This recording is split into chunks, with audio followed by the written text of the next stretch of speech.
ভারতের গোপন তথ্য পাকিস্তানের কাছে তুলে দিলেন এক আরএসএস এর সদস্য। ভারতের শত্রু দেশ পাকিস্তান যখন সেই পাকিস্তানকে গুরুত্বপূর্ণ প্রতিরক্ষা বিষয় তথ্য ফাঁস করে গ্রেপ্তার হয়েছেন ডিআরডিওর বিজ্ঞানী প্রদীপ কুরুলকার। এই প্রদীপ কুরুলকার তার জীবনের বংশ পরম্পর আরএসএস এর সদস্য বলে দাবি করছেন এবং এই প্রদীপ নিজের দাবি করেছেন তার জীবন আরএসএস এর অঙ্গ প্রত্যঙ্গ। তার গ্রেপ্তারিতে চাঞ্চল্য ছড়িয়েছে গোটা দেশে। যখন মুসলিমদের দেখে বিজেপি নেতারা বলছে দেশ কো গদ্দারো কো গোলি মারো সালো কো, সেই সময় দাঁড়িয়ে প্রদীপ কুরুলকার নামক এক বিজ্ঞানী দেশের ভয়ঙ্কর গদ্দারি করেছে বলে বলা যেতে পারে।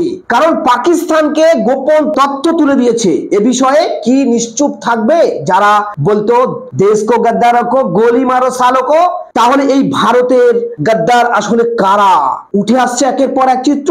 ইতিমধ্যে এই চাকরি থেকে বরখাস্ত করা হয়েছে তাকে।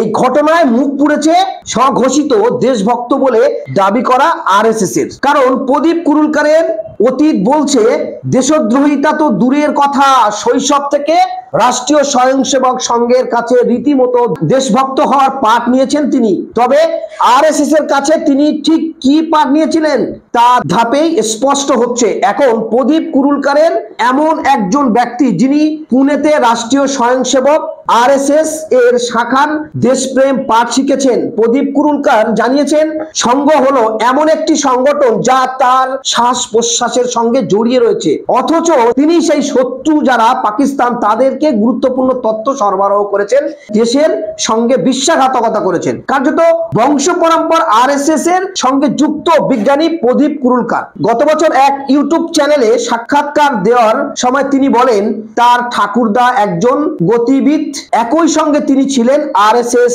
ভলান্টিয়ার্স। কুরুলকার নিজেও 5 বছর বয়স থেকেই যাতায়াত করতেন আরএসএস এর ক্যাম্পে। তার দাবি আরএসএস তার জীবনের অঙ্গ প্রত্যঙ্গ, সেখানে প্রত্যাহিত কাজের মধ্যে ছিল আরএসএস এর ক্যাম্পে যাওয়া। প্রদীপ কুরুলকারের যোগ্যতা একেবারেই চমকে দেওয়ার মতো। 1985 সালে ইঞ্জিনিয়ারিং পাশ করেন তিনি। এরপর 1998 সালে যোগ দেন ডিআরডিওতে। মাঝে পাওয়ার ইলেকট্রনিক্স নিয়ে আইআইটির কানপুর থেকে পড়াশোনা করেন তিনি। ডিআরডিওতে কর্মজীবন করেই লঞ্চার, সামরিক কৌশল, সরঞ্জাম উন্নয়ন, রোবোটিক্স এবং সামরিক ব্যবহারের জন্য মোবাইল মানবহীন সিস্টেম ডিজাইন এবং বিকাশে কুরুলকারের বিশেষত্ব উল্লেখযোগ্য। একজন প্রধান ডিজাইনার এবং দলের নেতা হিসাবে তিনি বেশ কয়েকটি সামরিক সরঞ্জাম এবং সিস্টেমের বিকাশ এবং ডিজাইনের গুরুত্বপূর্ণ ভূমিকা পালন করেছিলেন। এহেন বিজ্ঞানীর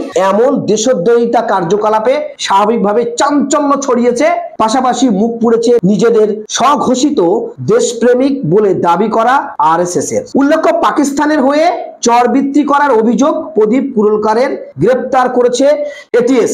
এটিএস জানিয়েছেন WhatsApp, voice call, video call এবং সোশ্যাল মিডিয়ার মাধ্যমে পাকিস্তানের গুপ্তচর সংস্থা অপারেটিভদের সঙ্গে যোগাযোগ ছিল তার।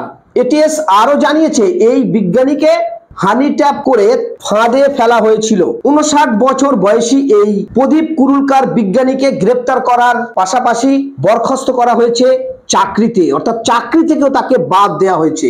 ভয়ঙ্কর তথ্য উঠে আসছে একের পর এক। এই যে চিত্র, সত্যি অবাক বিষয়। যাদের প্রতি আস্থা ভরসা একেবারেই সুপে দিয়েছে সরকার, দেশবাসী, তাদের কাছ থেকে এরকম ভয়ঙ্কর চিত্র উঠে আসছে এবং দেশদ্রোহিতা কাজে তারা লিপ্ত হয়ে পড়ছে। দেশের গোপন তথ্য ফাঁস করে দিয়ে নিজেকে কি উজাড় করে দেওয়ার চেষ্টা করছে।